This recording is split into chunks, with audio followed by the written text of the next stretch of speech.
Ceci est un livre audio autogénéré par Google.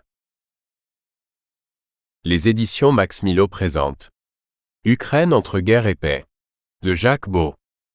La stratégie des États-Unis est-elle dans l'impasse? Quelle est la conduite russe des opérations militaires? Quand aura lieu la contre-offensive ukrainienne? L'armement occidental fait-il vraiment la différence en Ukraine? Qui sont les gagnants de cette guerre? À quel bouleversement du monde sommes-nous en train d'assister depuis le 24 février 2022? Quelle est la réalité des pertes, côté ukrainien et côté russe?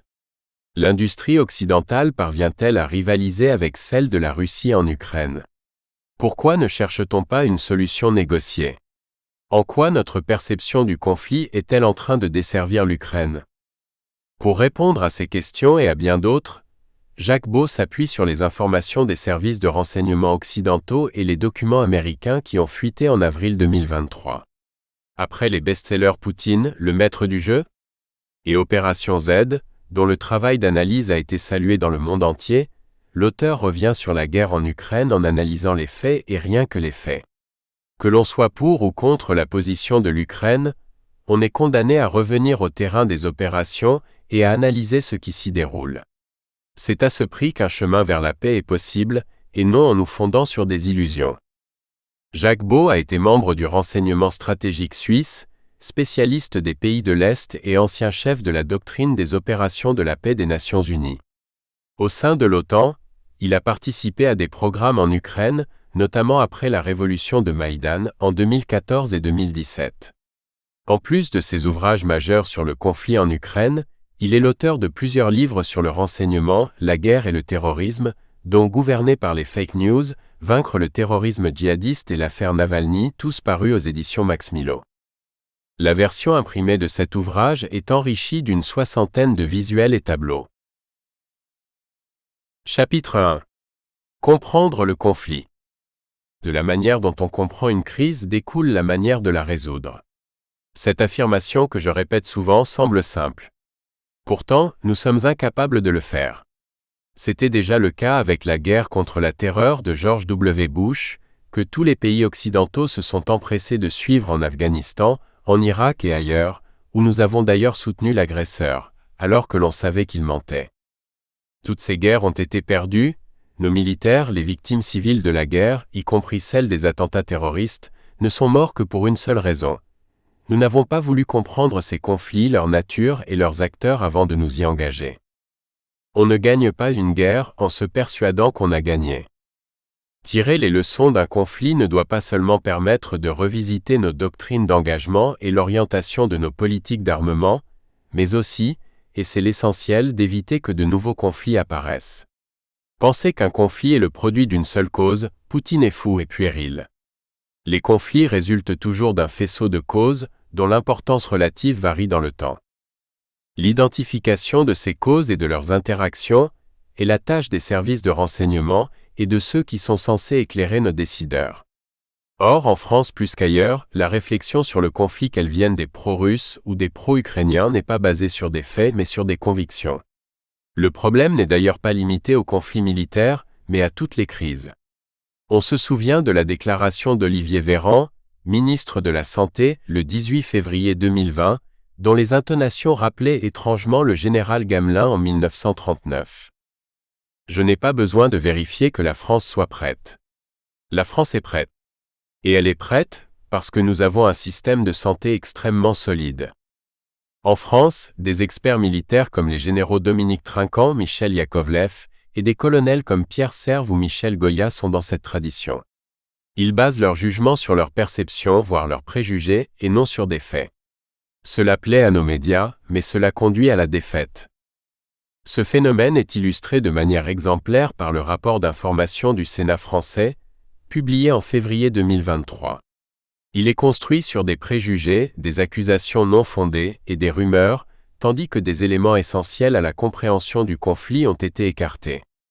Chaque événement est décrit comme s'il était tombé du ciel, sans raison.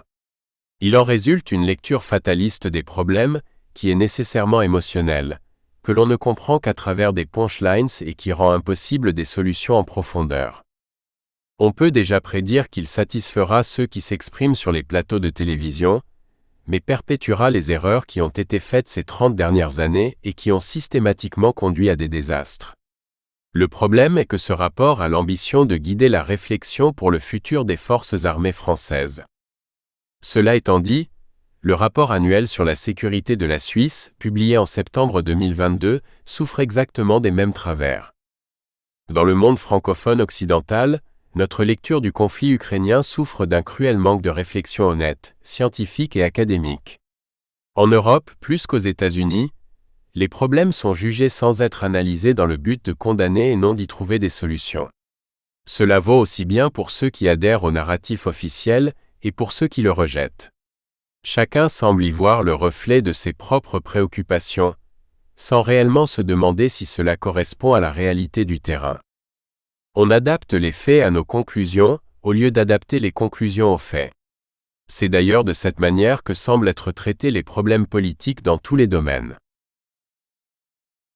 Chapitre 2. Les acteurs. 2.1. Les États-Unis. On présente souvent le conflit en Ukraine comme un conflit entre la Russie et l'OTAN. C'est en partie vrai, mais il serait plus exact de dire qu'il s'agit d'un conflit entre les États-Unis et la Russie. L'OTAN n'étant conceptuellement que le bras armé de la stratégie américaine en Europe, et peut-être en Asie aussi, nous le verrons. La compréhension du conflit ukrainien part inéluctablement de l'étude de la stratégie américaine globale, que les Américains appellent Grand Strategy. Elle est imprégnée d'une combinaison complexe d'éléments philosophiques, sociétaux, politiques et militaires qui ont fait l'objet de très nombreux ouvrages. Nous n'entrerons pas dans les détails ici, et nous concentrerons sur certains aspects saillants. Il y a dans la culture américaine une dimension messianique issue de leur passé religieux, qui part du principe que les États-Unis sont les porteurs d'une vérité à la fois morale et économique, justifiant leur présence dans le monde entier. À la fois paternaliste et missionnaire, les États-Unis pensent avoir un rôle à jouer dans le développement du monde.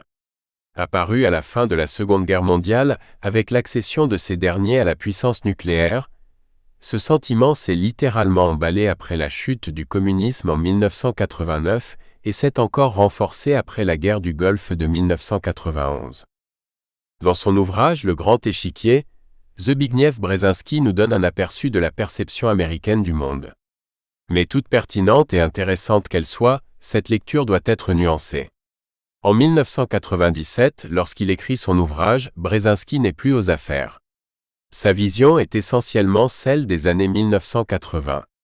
Par exemple, il ne perçoit pas l'affaiblissement structurel naissant des États-Unis, ni le rôle croissant de la Chine dans un système mondialisé.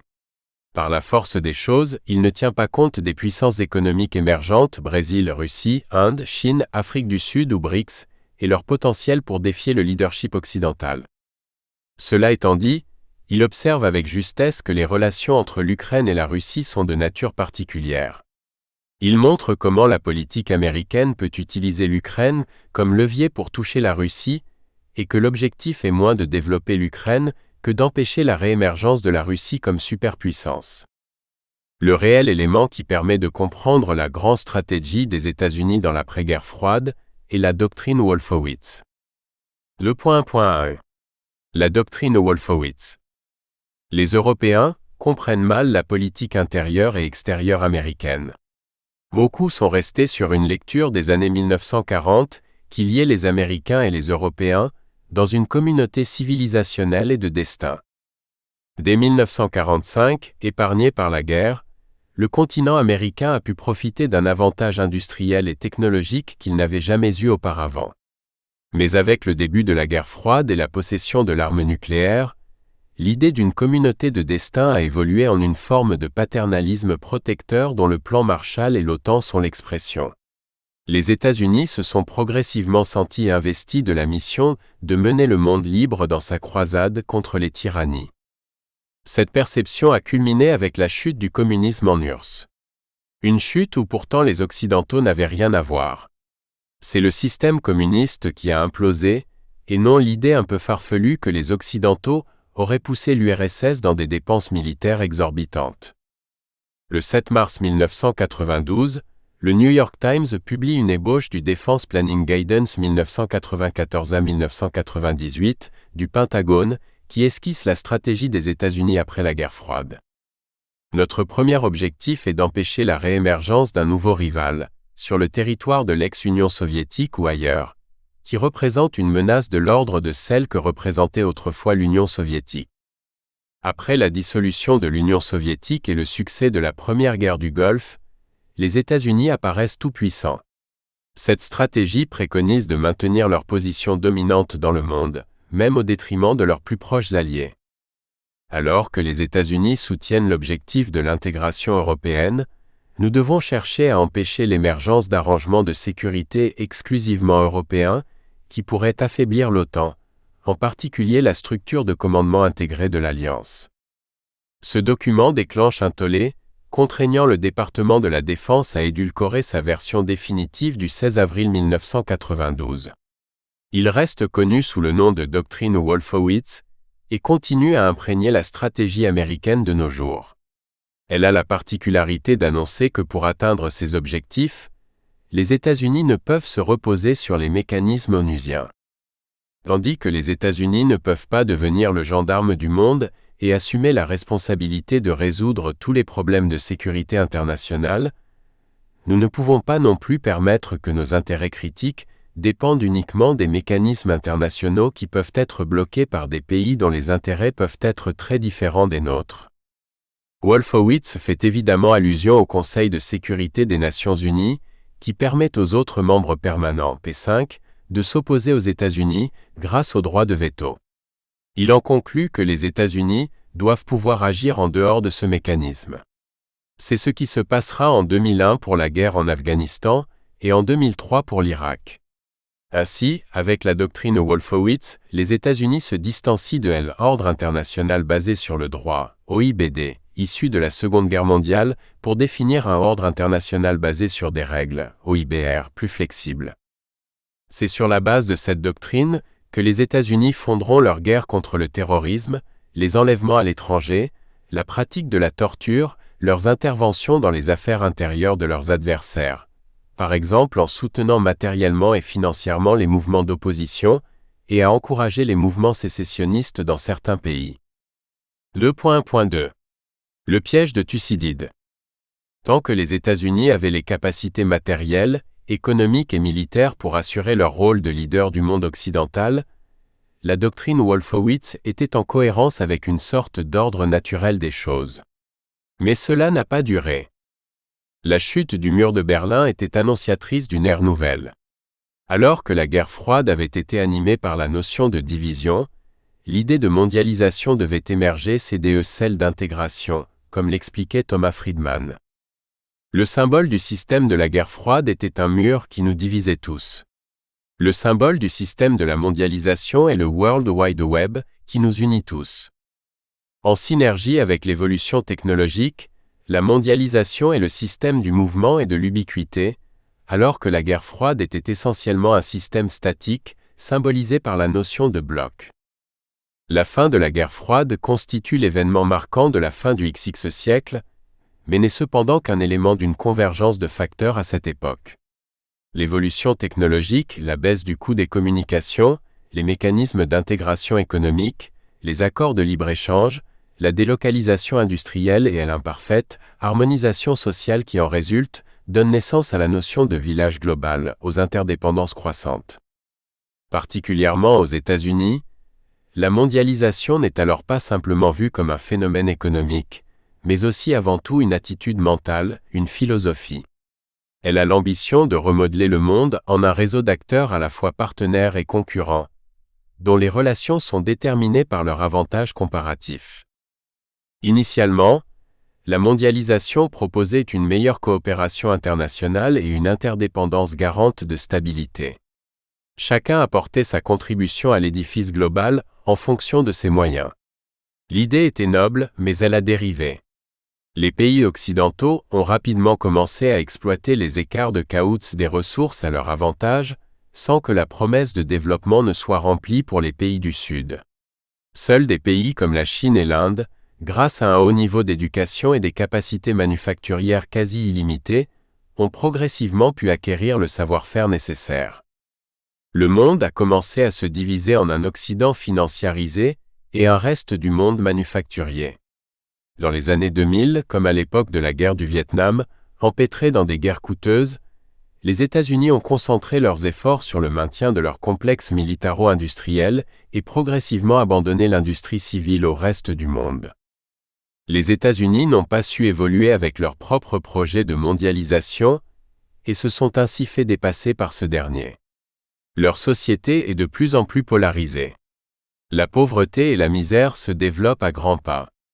Le pays compte plus de prisons que d'établissements universitaires et la qualité de l'éducation est en chute libre. Le système pénitentiaire est devenu une activité économique et génère un chiffre d'affaires de près de 74 milliards de dollars par an, soit plus que le PIB de 133 pays dans le monde.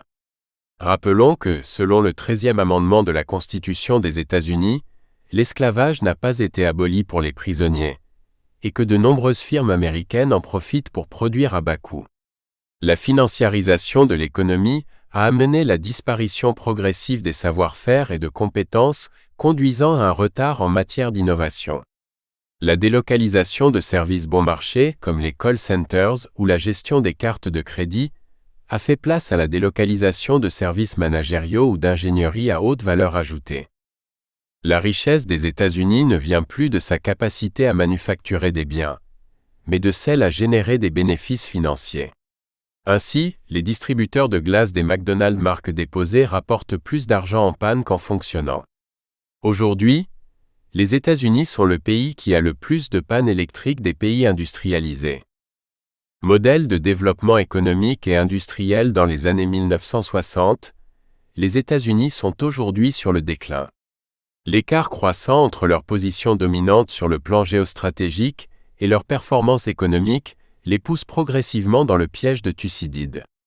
En d'autres termes, incapables de s'élever, ils cherchent à abaisser les autres. L'Europe suit le même chemin. C'est ce qui explique la déclaration de Joe Biden lors de son discours du 31 mars 2021. Le reste du monde se rapproche de nous et se rapproche vite. Nous ne pouvons pas accepter que cela continue. Le vainqueur de cette compétition économique est indubitablement la Chine.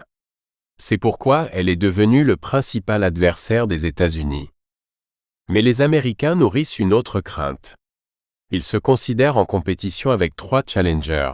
La Chine, un adversaire puissant qui est sur le point de les dépasser, l'Europe, une puissance importante, mais qui n'est pas un adversaire à leur taille, et la Russie qu'ils voient comme une puissance importante parce que nucléaire, mais loin de constituer une menace pour leur leadership. À court et moyen terme, à l'exception de la Chine, aucun de ces challengers n'est réellement en mesure de rivaliser individuellement avec les États-Unis en termes d'influence et de puissance. Alors pourquoi cette obsession des États-Unis pour littéralement détruire la Russie? Tout simplement parce qu'ils savent qu'inévitablement, la Russie doit se rapprocher de l'un ou l'autre de ses adversaires principaux, l'Europe ou la Chine, leur donnant un avantage décisif grâce à sa position, sa taille et ses inépuisables ressources énergétiques. C'est l'alliance avec la Russie qui déterminera l'équilibre des grandes puissances dans le futur. En formant un bloc eurasiatique avec l'Europe, la Russie mettrait les États-Unis en face 2 adversaires, Eurasie et Chine, suffisamment puissants pour défier leur leadership mondial sur le long terme. En s'associant avec la Chine, la Russie la renforcerait certainement en un bloc asiatique fort, mais les États-Unis conserveraient leur allié européen et n'auraient ainsi qu'un seul réel adversaire, pris entre les deux. C'est pourquoi la stratégie américaine envers la Russie lors de la crise ukrainienne, en constatant qu'elle l'avait littéralement poussée dans les bras de la Chine, n'est pas vraiment incongrue. L'idéal pour les États-Unis reste un monde morcelé sur lequel ils peuvent exercer leur hégémonie. C'est pourquoi maintenir l'Europe loin de la Russie est depuis longtemps une priorité des États-Unis. En septembre 1982 déjà, dans un Special National Intelligence Estimate, SNIE, classifié secret, la CIA avait déjà évoqué le risque d'une relation trop étroite entre l'Europe et l'URSS basée sur les ressources énergétiques. La même année, le président Ronald Reagan avait déjà autorisé une opération clandestine visant à détruire le gazoduc Bratsko, 40 ans presque jour pour jour avant la destruction des gazoducs Nord Stream 1 et 2. Une Europe disposant d'une énergie abondante et bon marché signifierait à terme une perte d'influence des États-Unis. Avec la chute du communisme, le risque d'un rapprochement entre l'Europe et la Russie au-delà d'une simple fourniture d'énergie n'a fait que renforcer cette perspective. Significativement, la dépendance de l'Europe par rapport à la Russie n'apparaît pas vraiment dans le discours européen jusqu'à l'arrivée de Donald Trump. Son objectif est alors de rendre aux États-Unis leur grandeur, Make America Great Again. Ne pouvant s'élever, il faut maintenir la tête des concurrents potentiels sous l'eau. C'est pourquoi l'administration Trump a rapidement appliqué des sanctions à la Chine, à l'Allemagne pour Nord Stream 2 et littéralement à l'ensemble de la planète pour ce qui concerne Huawei. Afin de réduire leurs adversaires, les États-Unis entreprennent systématiquement de les fragmenter. C'est le vieux principe romain de divide et impera, diviser pour régner, qu'ils ont appliqué en ex-Yougoslavie, en Irak, au Moyen-Orient, en Syrie, qu'ils tentent déjà d'appliquer en Chine. C'est d'ailleurs la stratégie préconisée par Israël au Proche-Orient, plan Yinon. C'est une illustration parfaite de l'idée d'un ordre international basé sur des règles, qui se met en place au mépris de la Charte des Nations Unies. La Russie a perçu ce risque, et sa détermination à y résister est systématiquement tournée en dérision par ceux qui rejettent le droit international. Pourtant, la menace est bien réelle. Sous le titre « Décolonisation de la Russie », un projet s'est développé en Europe dès le début des années 1990, sous le patronage des États-Unis. Il vise à démembrer la Russie en 19 ou 34 États indépendants selon les modèles, en fonction de leurs composantes ethniques. Il est d'ailleurs singulier de constater qu'il est soutenu par les mêmes politiciens qui souhaitent plus d'intégration en Europe. Nos politiciens, encouragés par nos médias, tentent de faire en Russie ce qu'ils ont tenté de faire en Afrique et ailleurs.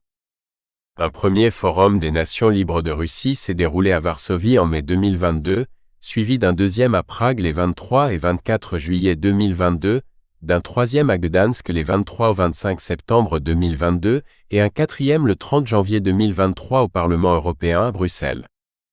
De manière assez paradoxale et ironique, notre propagande contredit systématiquement ce que disent les dirigeants ukrainiens.